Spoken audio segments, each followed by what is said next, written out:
ini hari Ahad 16 Oktober 2022 ya. Dan hari ini di Jakarta dan juga di berbagai wilayah terjadi kemeriahan karena melepas Gubernur DKI Jakarta Anies Baswedan. Saya dapat laporan di berbagai daerah, ini Bung Rocky, coba saya baca saja ya. Ini bukan di Jakarta nih, di Jabar itu ada konvoi parade nelayan ini ya. Saya nggak tahu di mana, sekretaris jaringan Jarnas Jabar. Di Jawa Tengah juga jalan santai di Simpang 5, Jateng Magelang itu juga jalan santai dan tanda bunga putih, Jateng Purworejo, di Temanggung, di Wonosobo, di Surakarta, di luar Jawa Bengkulu, Sulteng, terus kemudian di Banyumas, Sulawesi Tenggara, ini lengkap deh, banyak sekali. Jadi menurut saya bukan mengejutkan, tapi menarik ya bagaimana kemudian ada seseorang yang melepaskan diri, baru melepas jabatan sebagai gubernur, tapi kemudian sambutannya luar biasa di seluruh Indonesia. Ya itu pertanda ada kerelaan tuh. Itu namanya relawan. Saya juga dapat banyak undangan itu dari nelayan yang undang para sastrawan tuh. Jadi kalau sekarang dianggap hari pemilu itu berbondong-bondong orang nyoblos Anies, dan itu bisa aklamasi tuh. Jadi itulah kekuatan dari kesederhanaan relawan yang bisa deklarasi dari pinggir pantai, dari kios-kios bengkel. Jadi kelihatannya Indonesia mengubah atau publik pemilih mengubah cara berpolitik. Itu nggak nunggu lagi serangan fajar. Bayangkan kalau relawan Anies nunggu amplop, itu nggak pernah terjadi tuh. Jadi itu bedanya dengan peristiwa kemarin yang proses pemilihan presiden itu penuh dengan amplop. Anies nggak pasang baliho di mana-mana tuh. Ada baliho kecil-kecil dan cuma kalimat belum pasang baliho, Anies sudah dimobilisasi oleh keinginan untuk mempercepat perubahan. Jadi betul-betul Anies adalah antitesa dari pemerintahan Pak Jokowi itu. Hati-hati yang Putih, bisa keluar SK nih buat Anda kalau ngomongin dengan cara itu orang mengerti, semakin semakin bisa dipastikan Anies memenang pemilu. Tapi semakin dipastikan juga Anies akan dapat rompi tuh, rompi orange, kan begitu jadinya tuh. Tapi sekali lagi konfrontasi ini kan konfrontasi etis. Kalau memang ada soal-soal yang kriminal, itu pasti dipaksakan. Jadi pikiran publik udah sampai di situ. Apalagi kalau dianggap bahwa Anies bersalah, oke, kalau begitu yang lain juga bersalah. Jadi pemilu nggak bisa jadi. Karena semua calon itu juga punya komorbid sebetulnya tuh. Apa aja orang bisa cari-cari tuh. Tapi sekali lagi kelegaan kita bahwa Anies bisa menyelesaikan Jakarta dan ada yang menyambut dia kembali. Nah kita bayangkan misalnya kalau Pak Presiden Jokowi lengser di 2004, mestinya ada yang menyambut dengan kemeriahan semacam ini. Dan sambutan itu mesti otentik, bukan sambutan yang ada panitia pusatnya tuh, nggak begitu tuh. Panitia pusat selalu berupaya untuk nyari donor ke oligarki soalnya. Jadi kelihatan bahwa ada oligarki, tapi oligarki hati nurani. Itu yang membuat Anies diasuh oleh oligarki hati nurani. Itu kerelaan betul. Saya dapat ini dalam seminggu ini saya 3-4 kali ke daerah dan lihat kerelaan itu betul-betul datang dari keinginan untuk melihat Indonesia yang bersih. Nah, ini supaya jangan terlalu dianggap bahwa kita bagian dari tim kampanye Anies Baswedan gitu. Saya usulkan dua sudut pandang nih dalam mendiskusikan fenomena hari ini, karena fenomena ini fenomena tidak di Jakarta tapi betul-betul fenomena di seluruh Indonesia. Kalau kita lihat gitu, saya dapat di luar yang saya bacakan, saya juga dapat banyak WA gitu. Saya mengusulkan dua nih, tapi silakan Anda kalau nanti mau melihat dengan perspektif yang berbeda. Satu itu bahwa sebenarnya fenomena Anies ini adalah semacam frustrasi publik terhadap situasi saat ini, dan itu tadi makanya dia membutuhkan sebuah figur antitesa. Publik ingin keluar dari situ. Itu yang pertama. Yang kedua, kita ingin mendorong bahwa ke depan harusnya politik kita ini keluar dari jeratan oligarki, dan untuk keluar dari jeratan oligarki itu harus ada kesadaran dan kerelaan publik untuk sebagai relawan tadi. Jadi siapapun nanti ke depan juga, kalau presiden yang kita inginkan kita pilih dan rakyat rame-rame mengusungnya. Kira-kira saya usul itu, Bung Rocky. Silahkan kalau Anda mau nambahkan atau itu ya. Yang pertama memang frustrasinya tuh karena keadaan ekonomi, sosial segala macam. Sehingga orang ambil jalan pintas saja bahwa Anies, apapun dia Anies aja tuh. Jadi itu yang first image pertama atau persepsi pertama publik adalah kami frustrasi dengan keadaan ekonomi, keadaan kehidupan sosial, keadaan keberagaman segala macam. Dan itu orang ekspresikan Anies bisa lakukan perbaikan. Tapi tetap kita bilang Anies 0% apa enggak? Anies punya potensi untuk berimpit lagi dengan oligarki apa enggak? Pasti ada impitan-impitan ke depan. Tapi bagi publik ini anggap ya udahlah nanti aja diberesin tuh. Pokoknya Anies dulu deh. Jadi kira-kira udah sampai di situ. Kenapa? Karena ketidakjujuran dalam proses pemilu kan. Termasuk yang menghambat 0%.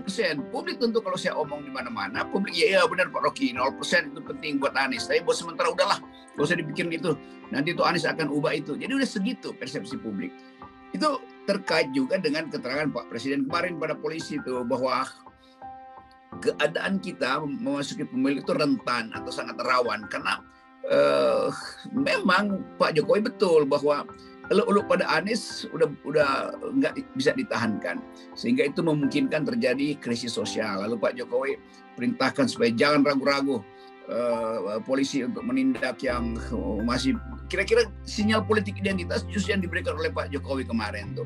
Padahal sebetulnya orang tahu Anies itu dipolitik identitaskan oleh persaingan yang tidak bisa diselesaikan oleh Pak Jokowi sendiri kan.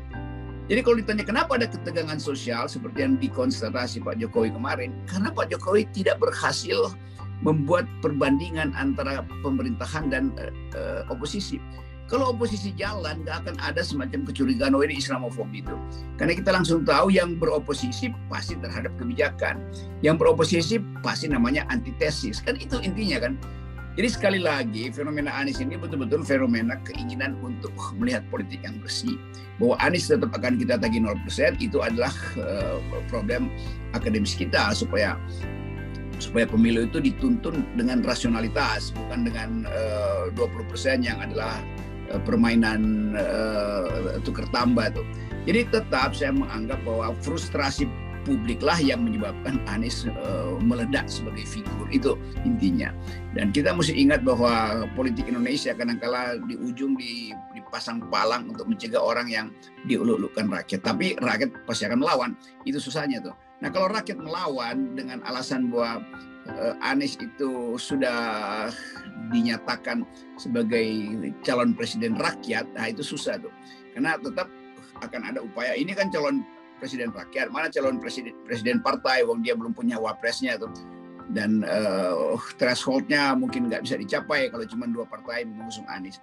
Jadi sekali lagi kita balik pada apa yang disebut persepsi publik yang bisa mendahului seluruh aturan pemilu. Jadi aturan pemilu bisa diabaikan nanti karena ada tekanan publik yang besar-besar. Jadi sebetulnya ini udah semi revolusi sebetulnya, udah semi semi people power. Nah, ini supaya fair ya, karena ini hari ini adalah hari terakhir hari terakhir Anies Baswedan dan kemudian publik mengeluhkan. Saya ingin Anda membuat semacam evaluasi sendiri. Kan selalu harusnya parameternya sekarang itu adalah antara janji dan realisasinya gitu dan dalam beberapa hal saya melihat Anies melakukan itu. Beda sekali katakan dengan Pak Jokowi antara janji dengan realisasinya kita nggak jelas. Padahal harusnya ukurannya kan seperti itu ya, ketika dalam dunia politik itu janji pemilu Anda apa, terus realisasinya apa gitu ya. Apakah memang Anies itu sudah memenuhi standarnya, terus memenuhi janjinya, atau terpaksa saya memberikan sedikit ilustrasi Bung Rocky. Pada waktu Pak Jokowi periode pertama di Solo, nah itu kan dianggap sukses dan saya membuat penelitian untuk tesis saya. Saya ingat sekali itu dan saya tanya pada ketua masyarakat Tionghoa di Solo, saya tanya dan dia menjawab dalam bahasa Jawa Kromo Inggil. Dia bilang begini, bahwa sebenarnya yang dilakukan oleh Pak Jokowi itu memang harus begitu wali kota. Karena wali kota yang lain tidak melakukan hal yang sama, jadi kelihatannya Pak Jokowi itu sangat berhasil. Nah, apakah juga sama seperti Anies? Karena gubernur yang lain tidak melakukan kerjanya, jadi kelihatannya Anies sangat menonjol. Oke, sebelum saya jawab, tolong jujur. Ijazah magister Anda di UI itu palsu apa? Serius, Anda boleh cek. Gitu. Nanti rektor UI persoalan, Hersubeno tuh ijazahnya palsu. ini ada bukti dan saya nggak pernah pakai ya. Oke, dan publik mengerti karena terbaca dari kemampuan FNN mengolah isu-isu publik di bawah tuntunan seseorang yang ijazahnya memang asli itu. Jadi Itu betul perbandingan itu tuh. Kan kalau dibilang Anies berapa persen berhasil? Ya mungkin ada yang bilang ya 40%, cuman oh iya tapi pemerintahan sebelumnya 20% pun nggak nyampe kan. Kira-kira begitu cara orang membandingkan. Apalagi orang melihat bahwa memang Anies berhasil membuat ibu kota itu jadi tempat ya publik daerah pun merasa bahwa ini ibu kota mereka tuh. Mereka bisa jalan di trotoar yang lebar di Tamrin, tapi orang bilang, iya kan yang dibikin Anies baru Tamrin sama Sudirman kan, yang lain gimana? Oh iya Pak Jokowi nggak lakukan itu, Ahok nggak lakukan itu, kan itu perbandingannya tuh betul. Dan mungkin orang akan anggap ya Anies belum jadi presiden kok, kalau jadi presiden itu satu Jakarta diberesin, bahkan ibu kota provinsi diberesin. Jadi kita tunggu aja satu kejutan baru dan orang merasa bahwa memang yang dibuat oleh Anies itu terlihat. Para kritisi akan bilang, ya itu masih ada banjir. Oh iya, tapi yang dibuat Anies itu lebih baik dari yang dibuat sebelumnya. Jadi itu yang namanya perbandingan. Bukan perbandingan dengan sesuatu yang ada di alam perdukunan, nggak begitulah. Jadi hal real. Nah karena itu dalam satu survei yang saya baca, Anies itu didukung oleh publik Jakarta bukan karena dia Islam, tapi karena prestasi dia di ibu kota. Kira-kira itu poinnya tuh. Wah ada dukungan dari masyarakat Muslim, iya karena masyarakat Jakarta mayoritas Muslim, pasti itu terjadi itu. Secara statistik itu it goes without saying itu akan terjadi.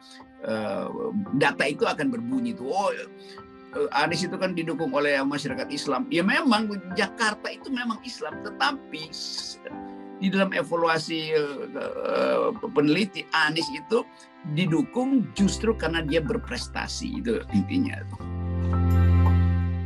Kalau survei itu kan penilaian rata-rata publik ya, persepsi publik yang bisa saja itu bias, itu lebih pada soal-soal yang emosional gitu, bukan hal yang rasional gitu. Nah kalau penilaian Anda sendiri, nah ini menurut saya ini masuk. Oke, rata-rata berapa nilainya Anies ini kalau menurut Anda? Kalau saya sendiri menilai Anies dari janjinya dia itu 70% dia penuhi itu. Oke. 70%. Kalau orang bilang wah Rocky Gerung terlalu berlebih, oke, korting aja 60%. Beda dengan yang dijanjikan oleh Ahok dan Pak Jokowi itu pemukiman, penggusuran pemukiman itu sama sekali beda di dalam narasi kan. Kan dulu Pak Jokowi bilang kami tidak akan menggusur, Ahok juga bilang enggak itu Jakarta ini kampung besar, biarin ada kampung. Itu justru digusur. Anies memperbaiki apa yang dijanjikan oleh apa yang dibuat secara berbeda oleh sebelumnya. Nah kalau itu kita masuk, karena itu pasti 80-90% kan.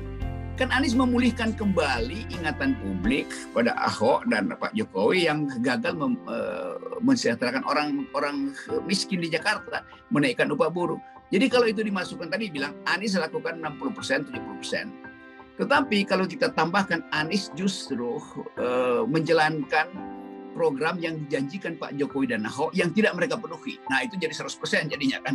Karena itu kan. Karena Anies lakukan sesuatu yang bahkan dia nggak janjikan, tapi dia pulihkan ingatan bahwa ada penggusuran. Karena itu hasil penggusuran pemerintah sebelumnya dia perbaiki jadi pemukiman yang bagus, di akuarium segala macam kan. Kalau itu jadi 120% saya tambahin lagi. Karena orang mengambil alih tanggung jawab orang lain. Ya itu bagus betul kan. Jadi Anies lakukan sesuatu yang beyond the call of his duty itu intinya.